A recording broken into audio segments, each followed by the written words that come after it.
Bueno, para una isla como nosotros, que su población es flotante, que recibimos 11 millones de turistas, que viajamos, que vamos a todos los lados, tenemos que estar interconectados en términos aéreos y por lo tanto lo que es la conectividad aérea y qué tan eficiente y segura sea el marco que regula la aviación civil es de suma importancia, podríamos decir que es importancia capital y estratégica.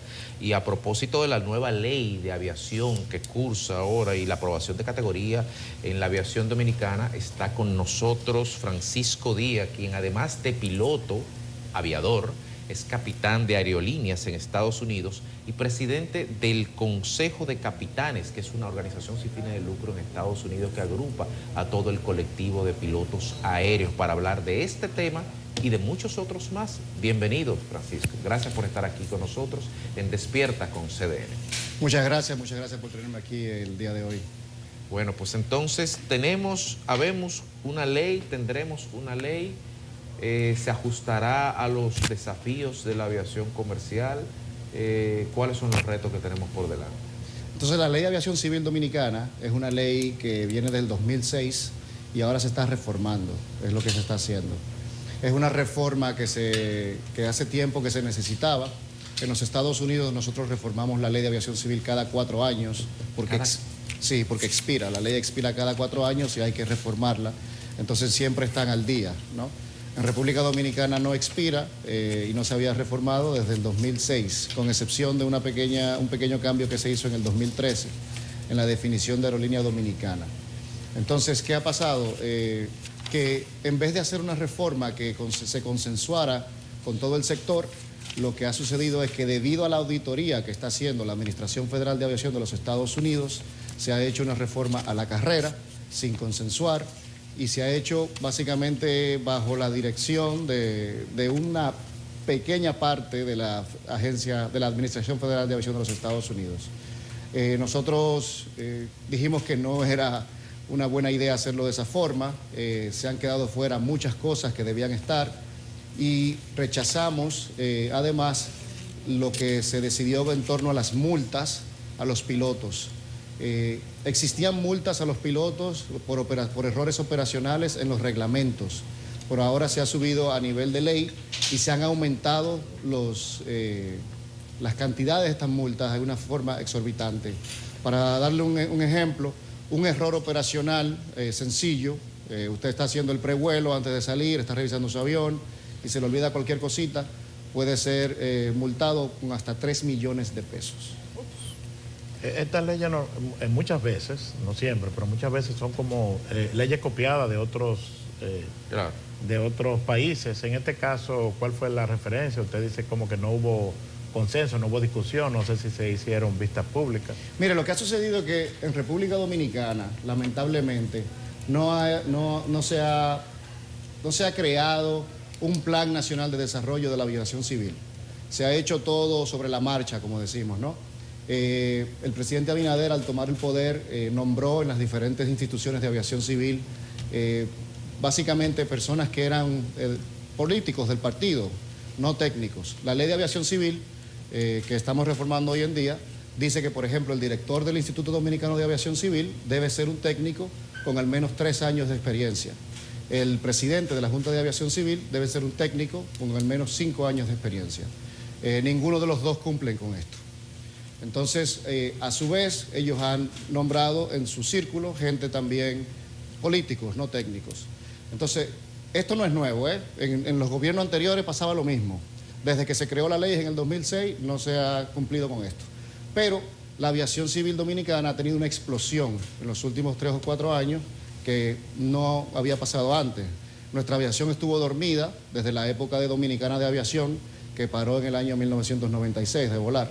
Entonces no era tan impactante, no era tan importante el hecho de si eran técnicos o no, porque teníamos pequeños aviones, etc. Pero hoy en día tenemos aerolíneas muy importantes como Aerojet, Sky High, aviones de alta capacidad, de muchos pasajeros. Entonces ya el tema se vuelve un poco más riesgoso, ¿no? Esa explosión que usted dice está ligada al repunte del turismo. Correcto, y es algo normal que pasa cuando la economía crece, la aviación crece. La aviación está muy conectada al Producto Interno Bruto. Entonces, a medida que crece el Producto Interno Bruto, crece la aviación. El problema es que, como ha pasado en otros países subdesarrollados, es que ese crecimiento, si no se organiza bien, entonces se transfiere a aumento de accidentes. Y eso es precisamente lo que vimos. En diciembre del 2021, el accidente de Lidosa, si recuerdan, ¿verdad? Que, por cierto, todavía está en investigación y hace ya 2 años y medio del accidente. Luego, en junio del 2022... Perdón, ¿y cuánto sería el tiempo prudente dentro de los estándares internacionales para una investigación de ese nivel, de un accidente de ese tipo? 1 año, 1 año y medio. Porque es un accidente sencillo, es un accidente donde todos los restos del avión están aquí, es un avión pequeño, están todas las grabaciones, las cajas negras, etcétera. No es un accidente complicado. Está el accidente de Red Air en el aeropuerto de Miami, no sé si lo recuerdan, 140 personas a bordo, que pasó 6 meses después de ese.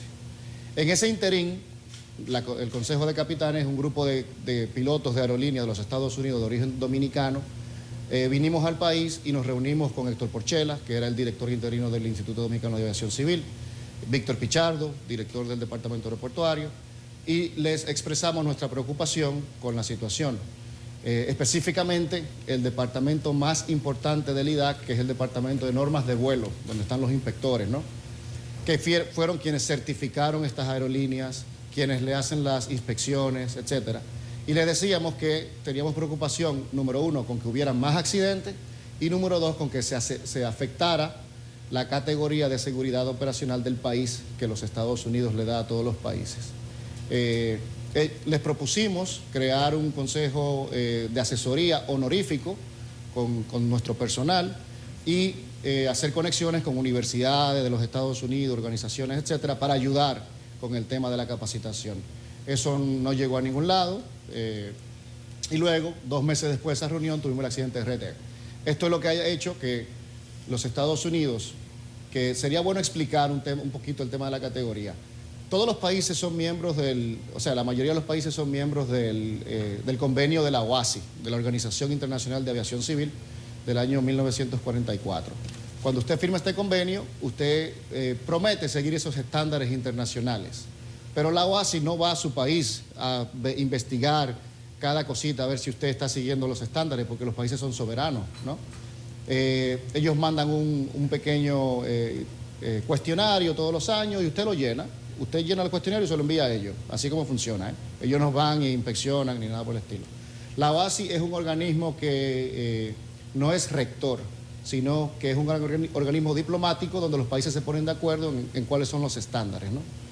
Entonces, esto funciona en base a la confianza. Yo tengo la confianza de que el avión que usted me envía ha sido chequeado, ha sido certificado, los pilotos, los mecánicos, etcétera, y yo permito que su avión vuele sobre mis ciudades, sobre mi espacio aéreo, etcétera. Cuando esa confianza se pierde, entonces los países grandes, como Estados Unidos, la Unión Europea, entonces van y te inspeccionan ellos y te dicen, ¿tú quieres volar a mi país? Yo tengo que ir a verificar si lo que tú estás haciendo es correcto o no. Entonces ahí es donde entra el tema de la categoría. Los Estados Unidos. Discúlpame, sí. Voy a hacer una pregunta porque quiero retomar algo que dijiste al inicio de tu intervención, aunque volvamos después a hablar de la ley y todos los retos y las críticas que hay. ¿Por qué en los Estados Unidos la ley perime cada 4 años? Sí. Porque así es como funciona allí. ¿Pero cuáles criterios llevan a eso? Y en línea, apostillando esa pregunta porque la tenía escrita, sí. Porque como abogado nunca había visto que una ley perime, te pregunto, ¿es que la ley perime o aspectos técnicos de la ley, un capitulado de la ley se anula? Porque los conceptos estarán ahí, la administración federal estará ahí, el objeto estará ahí. Ahora, ¿qué perime o qué se revisa cada 4 años? ¿Tiene que volver al Congreso cada 4 años? Así es. La ley se llama la reautorización, el acto de reautorización de la FAA. La FAA es la Administración Federal de Aviación. Y tiene, además de la parte legal, que es la estructura, correcto, tiene también el presupuesto. Entonces, esto ellos lo preparan con un periodo de 4 años. A los 4 años, entonces comienzan las reuniones. La ley termina a los 4 años, pero continúa en efecto hasta que el Congreso emana una nueva ley. Normalmente el periodo de consenso para la nueva ley toma 1 año, 1 año y medio. Yo como parte, todas las aerolíneas en los Estados Unidos están sindicalizadas, los pilotos, ¿no? Yo soy parte del comité gubernamental de mi sindicato y participé en la revisión de esta ley que ahora acaba de pasar en la Cámara de Representantes y va a donde el presidente para la firma. Pero ¿cuáles son los criterios que hacen que Estados Unidos tenga que revisar necesariamente esa ley cada 4 años? ¿Por qué? El tema técnico, o sea, si vemos la ley tiene 400 y pico de artículos, es bastante amplia y va desde como dije, el presupuesto hasta cuánto se le va a asignar a cada programa, cuál va a ser la estructura, cuáles van a ser los préstamos que se van a dar. Por ejemplo, ahora se trató mucho el tema de las aeronaves no tripuladas, el tema espacial, ahora también se está trabajando bastante. Entonces, como son tantas cosas, la tecnología va bastante movida, pues ellos han creado esa estructura de revisar cada 4 años. El marco jurídico actual es del 2006, República Dominicana. Nuestra, sí. Está en discusión del 2006 al 2024, que pasan 18 años. ¿Cuáles son los desafíos legislativos que deben necesariamente ser suplidos por la nueva ley y qué se está quedando fuera que les preocupa a ustedes? Bueno, en nuestras propuestas hay 20 o 30 cosas que están fuera. Por ejemplo, el tema de los derechos de los pasajeros. Es un tema que ahora en Estados Unidos se está peleando bastante, el Departamento de Transporte y desde la Casa Blanca se está peleando para mejorar el tema de los derechos de los pasajeros. Los europeos están más avanzados que los americanos en ese sentido. Ya ellos tenían legislación al respecto. Incluso en Europa, si se le cancela un vuelo y es culpa de la aerolínea, a usted no solo se le pone para otro vuelo, sino que se le reembolsa su dinero y ya usted decide. Ahora en Estados Unidos se va a hacer igual. Si el vuelo se retrasa más de 3 horas, hay que cancelarlo y devolverle su dinero o darle la opción de devolverle su dinero. Entonces, en República Dominicana, aunque somos signatarios del Convenio de Montreal, que es el convenio que regula el tema de los pasajeros, la aplicación del convenio todavía está muy floja. Un pasajero hoy en día, la mayoría no saben dónde tienen que ir para reclamar sus derechos. Sucede que es la Junta de Aviación Civil, pero está muy flojo. Y esa es una parte enorme que no está en la ley, pues no hay regulación. También el tema, por ejemplo, el tema de las multas, por ejemplo. En los Estados Unidos no se ponen multas a los pilotos. La multa existe, pero no se utiliza hace 20 años, porque se entendió que los errores operacionales, la gente, cuando tú le pones multa, en vez de decir, he cometido un error, lo que hace es que lo esconde, para que no le pongan la multa, ¿verdad? Entonces se creó un programa, que es el Programa de Acción de Seguridad Operacional, donde básicamente se dice, si usted comete un error y usted llena un reporte de seguridad operacional, el cual pasa a una comisión que lo revisa y la comisión decide si lo acepta o no, no se le pone ninguna multa o no se le persigue contra su licencia, usted queda exento. Entonces, es lo que nosotros hemos propuesto que se haga aquí. Además del marco legal, en términos prácticos, en términos operativos, ¿cuáles son los principales retos que tenemos y quizás las fallas que deberían superarse? El principal problema aquí está en el Departamento de Normas de Vuelo del Instituto Dominicano de Aviación Civil. La República Dominicana no tenía aerolíneas grandes desde Dominicana de Aviación, desde el año 96, ¿verdad? Entonces, el personal del Departamento de Normas de Vuelo es un personal que en su mayoría viene o de esa época, de Dominicana de Aviación, o que volaba aviones pequeños, avionetas y cosas de esas, ¿no? Entonces no tiene experiencia reciente en aerolíneas. Y esa es la gente que está certificando a Arayet, a Red Air, a Sky High, etc. Entonces es un tema de alto riesgo, es un riesgo latente, ¿no? Y en el accidente de Red Air, que sucedió en los Estados Unidos, por lo tanto, las autoridades americanas participaron en la investigación. En el reporte preliminar, las conversaciones con el director de normas de vuelo del IDAC y los inspectores que trabajaron en Red Air, se dio a conocer mucha falencia en el conocimiento, en el manejo, ni siquiera hablaban inglés y manejaban todos los manuales en inglés. Y no se pregunto, sí. ¿No se supone que por el alto nivel de competencias técnicas que supone la descripción de puestos de estas posiciones normativas, y esto tiene que haber como un estándar internacional, se supone que debería haber te pregunto, alguna licencia, una homologación, una capacitación, de manera tal de que la aviación civil internacional pueda tener la certeza de que el encargado de normas que está en determinado país es más o menos homólogo técnico del que está en el país de origen y viceversa? ¿No es así que funciona o la política se mete en el medio? No, cada país es soberano. Hay un estándar que es el estándar que la OASI se pone de acuerdo, la Organización de Aviación Civil, y dicen, bueno, los diferentes estándares de certificación, etcétera, Pero al final del día, Pero cada país... cada país es soberano, pero que te pregunto, el aspecto es tan técnico que, bueno, cada país es soberano, pero aviones en 5, 6, 7, 8, 10 países. Entonces, por lo tanto, los estándares tienen que ajustarse a esos estándares de esos países. Entonces, de manera tal, ¿qué tan desfasados estamos a nivel de regulación y de normativización en nuestra capacidad interna? Yo hablaba con Javier Rodríguez, que es el principal asesor del IDAC a nivel internacional. Es un cubano-americano que fue director de la Oficina Internacional de la FAA desde Miami para América Latina.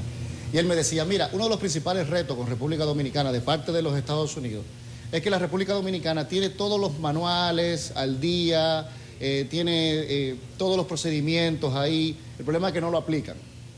Entonces, cuando vienen y hacen la revisión de todo, dicen, bueno, pero ustedes tienen todo. O sea, no es un tema de que le falte un manual o algo, es que lo tienen todo. Pero a la hora de aplicarlo, entonces entra el subdesarrollo, ¿no? Yo soy sobrino de fulano, amigo de fulano, me ponen en la posición y eso va tergiversándose y caemos en la situación que estamos hoy en día. Francisco, hace un momento tú decías que la falta de actualización del personal técnico que opera, vamos a decir, decide sobre estos temas tan delicados, conlleva muchísimos riesgos. ¿Cuáles riesgos? Me gustaría que tú puedas identificarlo para que la gente pueda saber de la gravedad quizás de este tema. Cuando una aerolínea solicita una nueva ruta a un aeropuerto, digamos, de riesgo, alto riesgo, Bogotá, Quito, Ecuador, son aeropuertos que están rodeados de montañas y que están en altura, ¿no? Por ejemplo, una aerolínea norteamericana, para poner un ejemplo, United, American, si va a iniciar vuelos a un destino así, pues comienzan primero en entrenamiento en simulador, entonces tiene que venir un inspector a certificar, se vuela con instructores primero, hay todo un proceso largo de preparación para ir a ese aeropuerto que es un reto para los pilotos, ¿no? Y la operación. En República Dominicana, como no tenemos gente con esa experiencia, no se hace nada de eso. Cuando las líneas dominicanas nuevas comenzaron a volar, volaban en el caso de Arajet con gente de Boeing, ¿verdad? Que quizá tienen un poquito de experiencia, pero no son inspectores, no están certificados. Quizá alguno no ha estado en Bogotá antes porque eran americanos. O sea, al final del día se utiliza muchas excusas que no son realmente como dice el manual que deben de ser, ¿verdad? Y aquí creo que parte de la falencia es que los inspectores deben ser, la ley dice que deben ser dominicanos.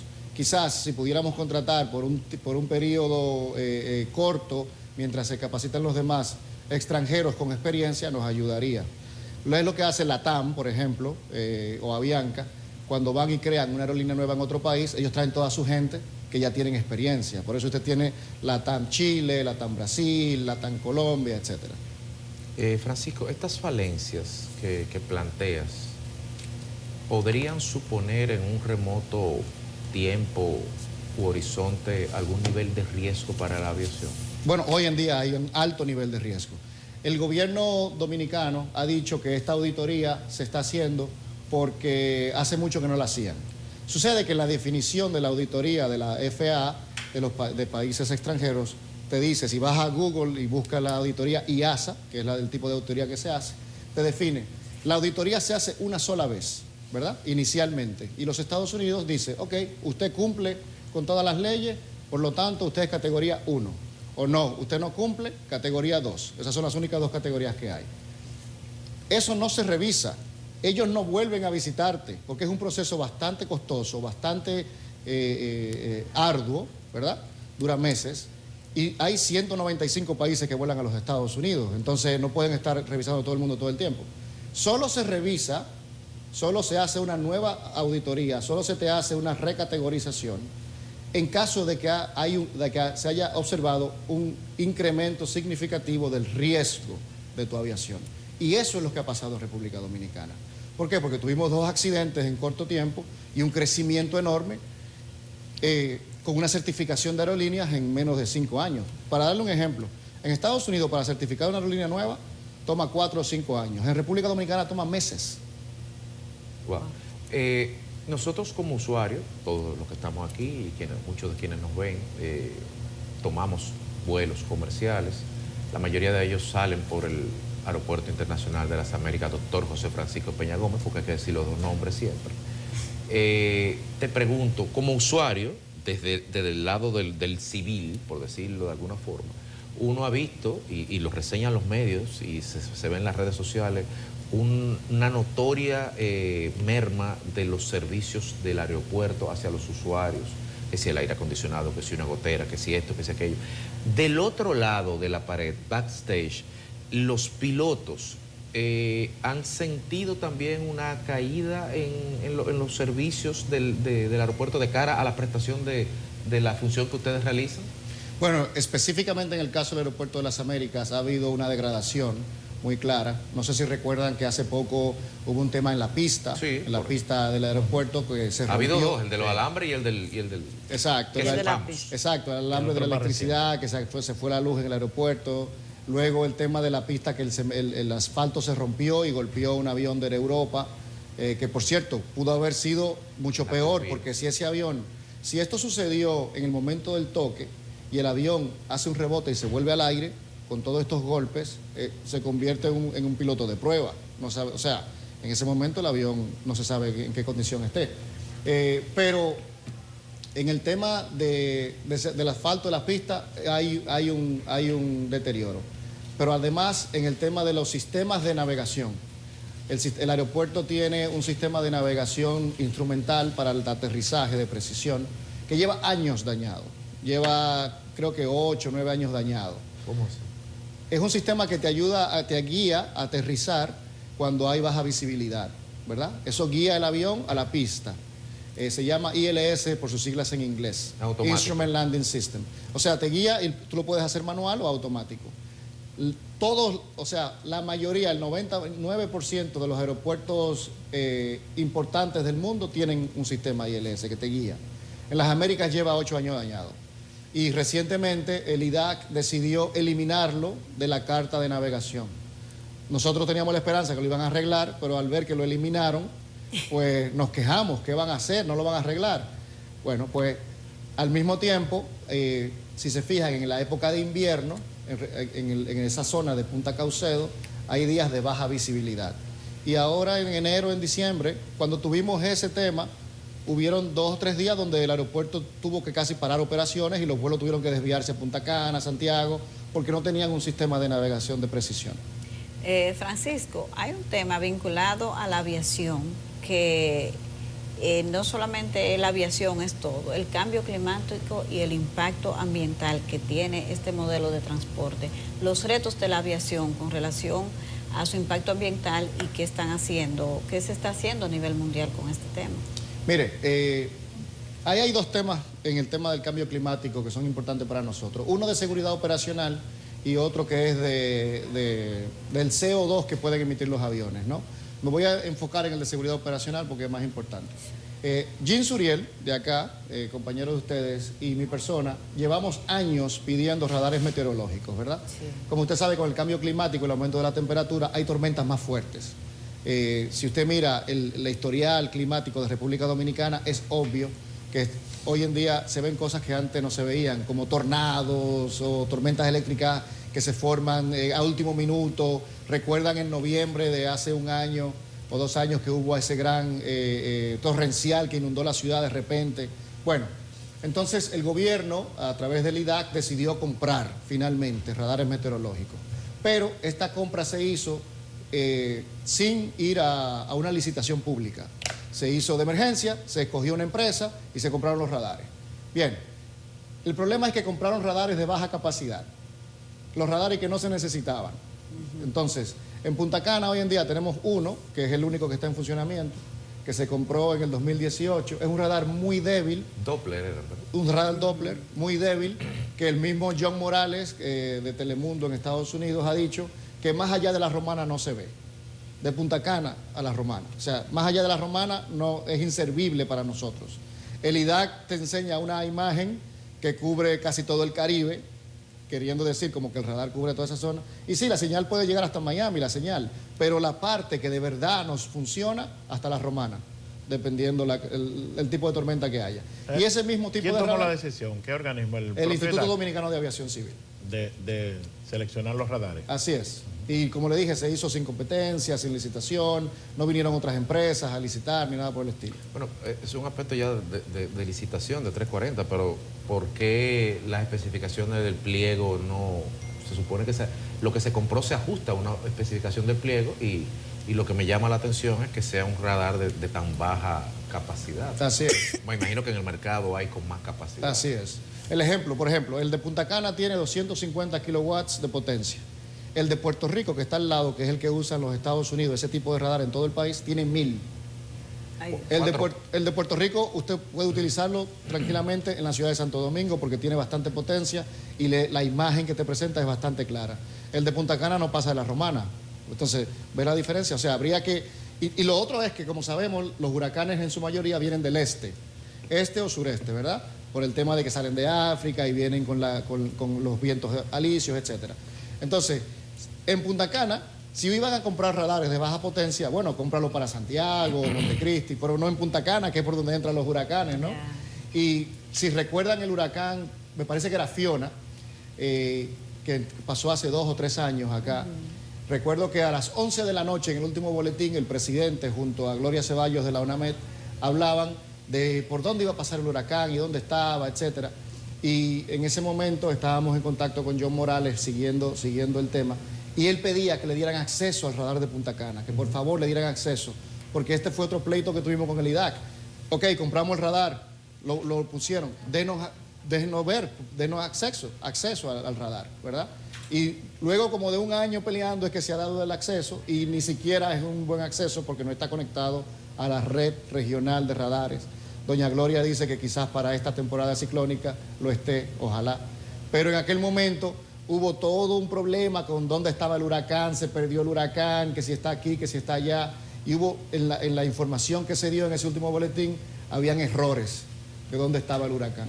Volviendo a la ley, ¿dónde está ahora mismo? ¿En qué etapa de construcción legislativa está?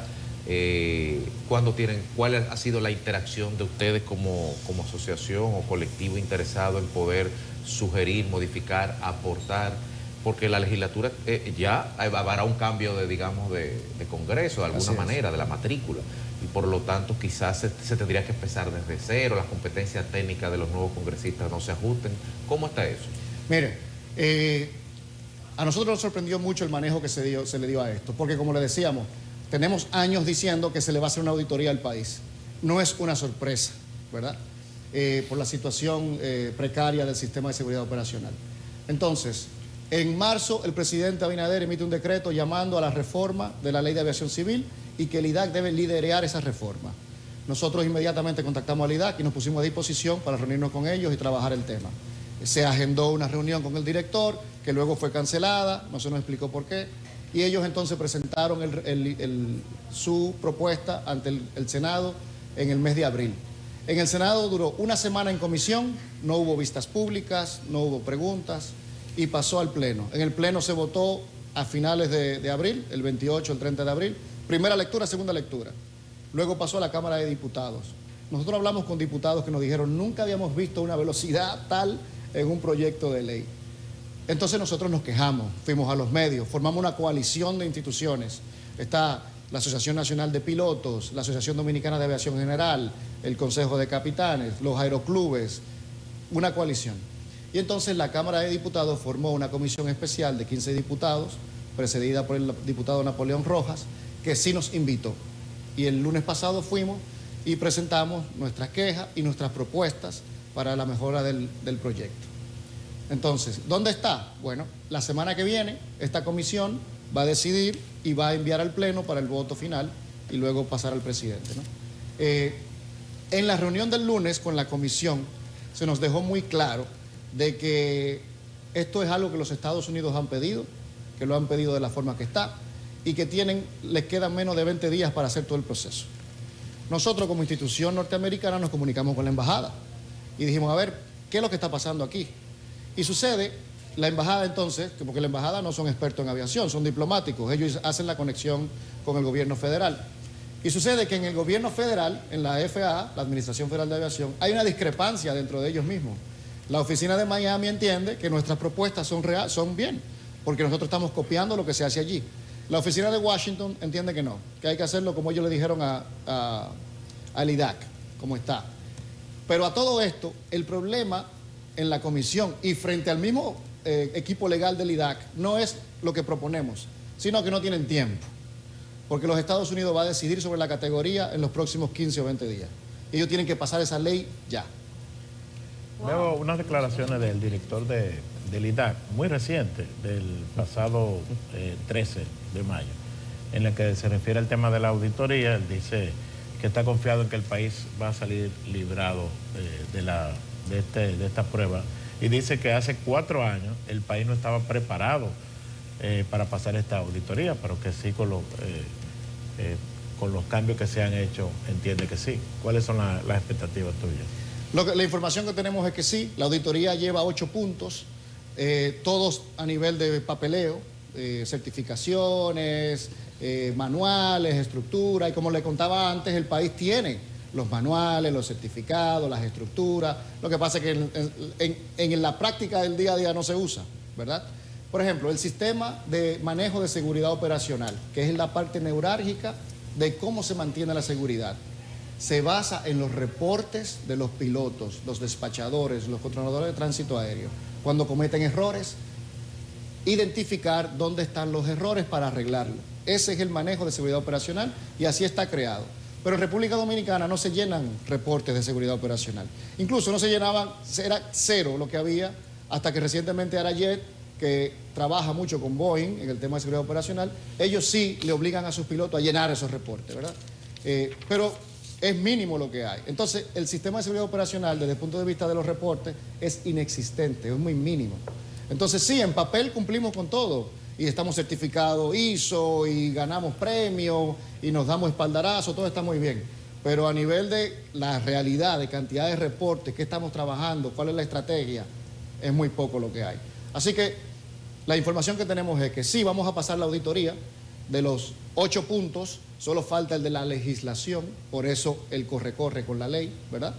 Y ellos van a salir diciendo que todo está bien, que esto está excelente, pero nosotros sabemos los pilotos que no es el caso. Bueno, pues gracias Francisco Díaz, presidente del Consejo de Capitanes, capitán de aerolínea de los Estados Unidos, por estar aquí con nosotros el día de hoy, compartir las preocupaciones del gremio con relación al proceso de conformación de la nueva ley de aviación civil en la República Dominicana. Gracias por estar aquí el día de hoy.